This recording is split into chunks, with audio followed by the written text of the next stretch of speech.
മൂത്രം ഒഴിക്കുമ്പോൾ നിങ്ങൾക്ക് കഠിനമായ വേദനയുണ്ടോ? പുകച്ചിൽ അല്ലെങ്കിൽ നീറ്റലായിട്ട് ബുദ്ധിമുട്ടുണ്ടോ?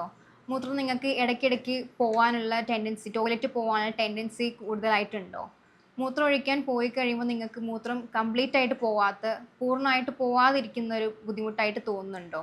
ഇത് കൂടുതലായിട്ട് സ്ത്രീകളിലാണ് ഈ ഒരു യൂറിനറി ട്രാക്ട് ഇൻഫെക്ഷൻ പറയുന്നത്. ഞാൻ doctor Haripriya, consultant Medicare homeopathy clinic, Vaniyambalam.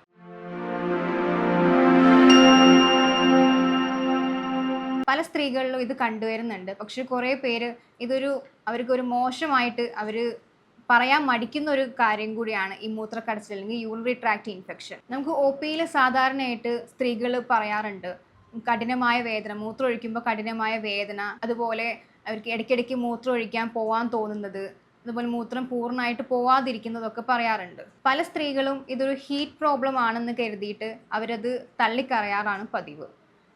ഒരുപാട് പേര് അവർ സ്വയം വെള്ളം കുടിക്കുന്നത് കുറവായിട്ടാണെന്നുള്ളത് വെള്ളം കുടിച്ച് മാത്രം അവർ വീട്ടിൽ തന്നെ ഒതുങ്ങി ഈ ഒരു ബുദ്ധിമുട്ട് സഹിക്കാറാണ് ഈ ഒരു മൂത്രക്കടച്ചിൽ അല്ലെങ്കിൽ യൂറിനറി ട്രാക്ട് ഇൻഫെക്ഷൻ. നമുക്ക് ഈ സ്ത്രീകളിൽ ഇത് കൂടുതലായിട്ട് കാണപ്പെടുന്നതിൻ്റെ കാരണങ്ങൾ എന്തൊക്കെയാണെന്ന് നോക്കാം. ഒന്നാമതായിട്ട് സ്ത്രീകളുടെ മൂത്രനാളി ചെറുതായതുകൊണ്ട് അവർക്ക് പെട്ടെന്ന് ഈ അണുബാധ ഈ നമ്മളെ വജൈനയിലേക്ക് കയറാനും, അതുപോലെ ഈ നമ്മുടെ വജൈനൽ ഏരിയ അല്ലെങ്കിൽ യോനി ഭാഗവും അതുപോലെ മൂത്രനാളി അടുത്തായതുകൊണ്ട് നമുക്ക് ഇൻഫെക്ഷൻ കൂടുതലാവാൻ ചാൻസ് ഉണ്ട്. അതുപോലെ ടോയ്ലറ്റ് പോയി കഴിഞ്ഞാൽ നമ്മൾ ഹൈജീനിക്കാണ്, നമ്മൾ ശുചിത്വം പാലിക്കാതിരിക്കുമ്പോഴും ഈ അണുബാധ പെട്ടെന്ന് ഈ ബ്ലാഡറിലോട്ട് നമ്മളെ മൂത്രനാളിയിലോട്ട് പോകാൻ കൂടുതൽ ചാൻസ് ഉണ്ട്. അതുപോലെ ഒന്നാണ് സ്ത്രീകളിൽ കണ്ടുവരുന്നത് നമ്മൾ ഹോർമോണൽ ചേഞ്ചസ് കാരണം, മെനോപോസ് അല്ലെങ്കിൽ പ്രഗ്നൻസി സമയത്തൊക്കെ നമ്മൾ നാച്ചുറൽ പ്രൊട്ടക്ഷൻ കുറയുന്ന കാരണം പെട്ടെന്ന് ഇൻഫെക്ഷൻ വരാൻ കൂടുതൽ ചാൻസ് ഉണ്ട്. ഇതൊക്കെയാണ് പ്രധാന കാരണങ്ങൾ ഈ സ്ത്രീകളിൽ കണ്ടുവരുന്നത്. പിന്നെ പ്രധാന കാരണങ്ങൾ എന്തൊക്കെയാണ് സ്ത്രീകൾ കണ്ടുവരുന്നത് നോക്കാം. ഒന്നാമതായിട്ട് നമ്മളെ ശുചിത്വം പാലിക്കാത്തത് വഴി, ടോയ്ലറ്റ് പോകുമ്പോൾ ശുചിത്വം ഇല്ലെങ്കിൽ, നമ്മൾ വൃത്തിയായ ഭാഗങ്ങൾ യൂറിൻ പാസ് ചെയ്തതിന് ശേഷം കഴുകിയില്ലെങ്കിൽ ഈ ഒരു മൂത്രക്കടച്ചിൽ അല്ലെങ്കിൽ യൂറിനറി ട്രാക്ട് ഇൻഫെക്ഷൻ ഉണ്ടാവാൻ കൂടുതൽ ചാൻസ് ഉണ്ട്.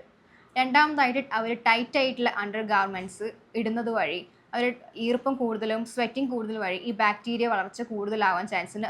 അതുവഴി ഇൻഫെക്ഷൻ കൂടാനും ചാൻസ് ഉണ്ട്. പിന്നെ മൂന്നാമത്തെ കാര്യമാണ് നമ്മൾ മൂത്രം പിടിച്ചു വെക്കുന്ന വഴി ഈ യൂറിനറി ഇൻഫെക്ഷൻ ഉണ്ടാവാൻ കൂടുതൽ ചാൻസ് ഉണ്ട്. പല ആളുകളും മൂത്രം ഒഴിക്കാനും മടിച്ചിട്ട് അവർ കുറേ നേരം അത് ഹോൾഡ് ചെയ്യും. ഇതുവഴി യൂറിനറി ഇൻഫെക്ഷൻ കൂടുതൽ ചാൻസ് ഉണ്ടാവാനാണ് വഴി. അതുപോലെ ഒന്നാണ് നമ്മൾ ബന്ധപ്പെടുന്നതിന് ശേഷം നമ്മൾ വൃത്തിയായിട്ട് സൂക്ഷിക്കാണ്ട് അല്ലെങ്കിൽ മൂത്രം ഒഴിക്കാതെ ഇരിക്കുന്ന വഴി ഇൻഫെക്ഷൻ കൂടുതലാവാൻ ചാൻസ് ഉണ്ട്. അതുപോലെ അതിനാണ് നമ്മൾ ഹണിമൂൺ സിസ്റ്റൈറ്റിസ് എന്ന് പറയുന്നുണ്ട്. അതുപോലെ ഒരു പ്രധാന കാരണമാണ് നമ്മൾ പ്രഗ്നൻസി സമയത്ത് ഇല്ലെങ്കിൽ നമ്മുടെ ഷുഗറുള്ള ഡയബറ്റീസ് പേഷ്യൻസിലൊക്കെ ഈ ഒരു യൂറിനറി ഇൻഫെക്ഷൻ വരാൻ കൂടുതൽ ചാൻസ് ഉണ്ട്.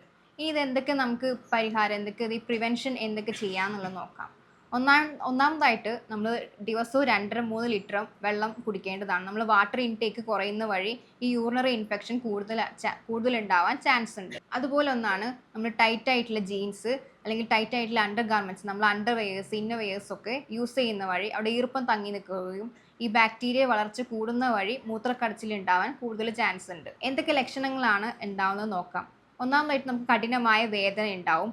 അതുപോലെ മൂത്രത്തിൻ്റെ കളർ ഒരുപാട് ഡാർക്ക് യെല്ലോ കളറായിട്ട് കാണപ്പെടാം, അല്ലെങ്കിൽ ക്ലൗഡി കളർ, മങ്ങൽ പോലെ കാണാം. അതുപോലെ മൂത്രത്തിൽ രക്തത്തിൻ്റെ കളറായിട്ട് ചിലപ്പോൾ കാണാം. അതിൻ്റെ കൂടെ തന്നെ ചിലവർക്ക് പനിയും ഉണ്ടാവാൻ ചാൻസ് കൂടുതലുണ്ട്. അതുപോലെ ഇടയ്ക്കിടയ്ക്ക് മൂത്രം ഒഴിക്കാനുള്ള ടെൻഡൻസി, പിന്നെ ഈ മൂത്രം പിടിച്ചു വെക്കുന്ന വഴി പെട്ടെന്ന് യൂറിൻ ഇൻഫെക്ഷൻ ഉണ്ടാവാനും ചാൻസ് ഉണ്ട്. ഇനി നമുക്ക് ഈ ഒരു മൂത്രക്കടച്ചിൽ എങ്ങനെയൊക്കെ പ്രിവെൻറ്റ് ചെയ്യാൻ നോക്കാം. ഒന്നാമതായിട്ട് നമുക്ക് ദിവസവും 2-2.5-3 ലിറ്ററോളം വെള്ളം കുടിക്കേണ്ടത് അത്യാവശ്യമാണ്. വെള്ളത്തിന് നമ്മൾ വാട്ടർ ഇൻടേക്ക് നമ്മുടെ ശരീരത്തിൽ കുറയുന്ന വഴി ഈ യൂറിനറി ഇൻഫെക്ഷൻ കൂടുതൽ ഉണ്ടാവാൻ ചാൻസ് ഉണ്ട്. അതുപോലെ നമ്മൾ മെയിനായിട്ട് ശ്രദ്ധിക്കേണ്ടതാണ് ശുചിത്വം പാലിക്കുക. നമ്മൾ യൂറിൻ പാസ് ചെയ്തതിന് ശേഷം അവിടെ വൃത്തിയായി കഴുകിയതിന് ശേഷം വേണം നമ്മൾ ശ്രദ്ധിക്കാൻ. ഈ ശുചിത്വം ഒരു പ്രധാന ഘടകമാണ് യൂറിനറി ഇൻഫെക്ഷൻ. അതുപോലെ നമ്മൾ ശ്രദ്ധിക്കേണ്ടതാണ് നമ്മൾ കോട്ടൺ ആയിട്ടുള്ള അണ്ടർ ഗാർമെൻറ്റ്സ്, നമ്മൾ ഇന്നർ വെയേഴ്സ് യൂസ് ചെയ്യേണ്ടത് അത്യാവശ്യമാണ്. അതുവഴി നമുക്ക് യൂറിനറി ഇൻഫെക്ഷൻ പ്രിവെൻറ്റ് ചെയ്യാൻ സാധിക്കും. അതുപോലെ നമ്മൾ യൂറിൻ ഹോൾഡ് ചെയ്യും, നമ്മൾ പിടിച്ചു വെക്കുന്ന വഴി യൂറിൻ പാസ് ചെയ്യാൻ തോന്നിയാൽ പോലും അവരത് ഹോൾഡ് ചെയ്യുക, പിടിച്ചു വെക്കുന്ന വഴി ഈ യൂറിനറി ഇൻഫെക്ഷൻ കൂടുതൽ ഉണ്ടാകാൻ ചാൻസ് ഉണ്ട്. അതുപോലെ നമ്മൾ പീരിയഡ്സിൻ്റെ സമയത്ത്, നമ്മൾ സ്ത്രീകളിൽ പീരിയഡ്സിൻ്റെ സമയത്ത് നമ്മൾ ശുചിത്വം പാലിക്കേണ്ടത് നിർബന്ധമാണ്. ഇല്ലെങ്കിൽ യൂറിനറി ഇൻഫെക്ഷൻ കൂടുതൽ ഉണ്ടാവാൻ ചാൻസ് ഉണ്ട്. ഇനി നമുക്ക് വീട്ടിൽ തന്നെ യൂറിനറി ഇൻഫെക്ഷൻ നമുക്ക് തടയാൻ എന്തൊക്കെ ചെയ്യാം? ഒന്നാമതായിട്ട് നേരത്തെ പറഞ്ഞ പോലെ നമുക്ക് വെള്ളം നന്നായിട്ട് കുടിക്കേണ്ടത് അത്യാവശ്യമാണ്. ഇപ്പോൾ ഈ ഒരു ചൂട് കാലമാണ്, നമുക്ക് ശരീരത്തിൽ നമ്മൾ പെട്ടെന്ന് ഡീഹൈഡ്രേഷൻ ആവാൻ ചാൻസ് ഉണ്ട്. അപ്പോൾ നന്നായിട്ട് വെള്ളം കുടിക്കേണ്ടത് അത്യാവശ്യമാണ്. അതുപോലെ ഇളനീരിൻ്റെ ജ്യൂസ്, നമ്മൾ ടെൻഡർ കോക്കനട്ടിൻ്റെ ജ്യൂസ് കുടിക്കുക. അതുവഴി നമ്മൾ ശരീരം തണുപ്പിക്കുകയും അതുവഴി നമുക്ക് ആ ഒരു ഡീഹൈഡ്രേഷൻ കുറയ്ക്കാൻ സഹായിക്കുകയും ചെയ്യും. അതുപോലെ ഒന്നാണ് നാരങ്ങ വെള്ളം കുടിക്കുന്നത് യൂറിനറി ഇൻഫെക്ഷൻ തടയാൻ സഹായിക്കും. അതിൽ വൈറ്റമിൻ സിൻ്റെ കണ്ടന്റ് ഉള്ളതുകൊണ്ട് നമുക്ക് ഈ അണുബാധയെ നശിപ്പിക്കാൻ സഹായിക്കും. അതുവഴിയും നമുക്ക് ഈ ഒരു യൂറിനറി ട്രാക്ട് ഇൻഫെക്ഷൻ നമുക്ക് വീട്ടിൽ തന്നെ നമുക്ക് ശ്രദ്ധിക്കാൻ കഴിയും. ഇതുപോലെ നിങ്ങൾക്ക് ഈ ഒരു കഠിനമായ വേദന അല്ലെങ്കിൽ നിങ്ങൾക്ക് ഉടനെ ഈ മൂത്രത്തിൽ രക്തം കാണുന്നത്, ഈ ഡാർക്ക് കളറായിട്ട് മൂത്രം ഒഴിക്കുന്നത്, അതുപോലെ ഈ ബുദ്ധിമുട്ടുകളൊക്കെ ഉണ്ടെങ്കിൽ, അതുപോലെ അതിൻ്റെ കൂടെ കഠിനമായ ഈ മൂത്രക്കടച്ചിലിൻ്റെ കൂടെ തന്നെ നിങ്ങൾക്ക് പനി ഒക്കെ ഉണ്ടെങ്കിൽ ഉടനെ നിങ്ങളൊരു ഡോക്ടറെ സമീപിക്കേണ്ടത് അത്യാവശ്യമാണ്. പിന്നെ നിങ്ങൾ ആരോടും ഈ ഒരു സ്ത്രീകളിൽ കൂടുതലായിട്ടും കണ്ടുവരുന്നതുകൊണ്ട് സ്ത്രീകൾ ഒരിക്കലും ഇത് പറയാൻ മടിക്കരുത്. ഉറപ്പായിട്ടും നിങ്ങൾക്ക് ഈ ബുദ്ധിമുട്ട് നിങ്ങൾ സഹിക്കാതെ നിങ്ങൾ ഉടനെ ഒരു അടുത്തുള്ള ഡോക്ടറുമായിട്ട് നിങ്ങൾ കൺസൾട്ടേഷൻ നിർബന്ധമായിട്ട് ചെയ്യണം. ഇത് നിങ്ങൾ ശ്രദ്ധിക്കാണ്ട് പോയി കഴിഞ്ഞാൽ അത് കൂടുതൽ ഈ ഒരു ബ്ലാഡറിലോട്ട് ഇൻഫെക്ഷൻ ആയിട്ട്, നമ്മളെ മൂത്രനാളിയിലോട്ട് ഇൻഫെക്ഷൻ ആയിട്ട് കൂടുതൽ പടരാൻ ചാൻസ് ഉണ്ട്. ഞാൻ ഈ പറഞ്ഞ ഈ യൂറിനറി ട്രാക്ട് ഇൻഫെക്ഷൻ അല്ലെങ്കിൽ മൂത്രക്കടച്ചിൽ നിങ്ങൾക്ക് പ്രയാസപ്പെടുന്നുണ്ടെങ്കിൽ നിങ്ങൾക്ക് താഴെ കാണുന്ന നമ്പറിൽ കോൺടാക്റ്റ് ചെയ്യാവുന്നതാണ്. സംശയമോ കാര്യങ്ങളോ ഉണ്ടെങ്കിൽ വിളിക്കാവുന്നതാണ്.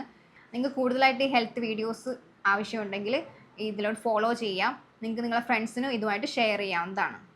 അടുത്തൊരു വീഡിയോ ആയിട്ട് വീണ്ടും കാണാം.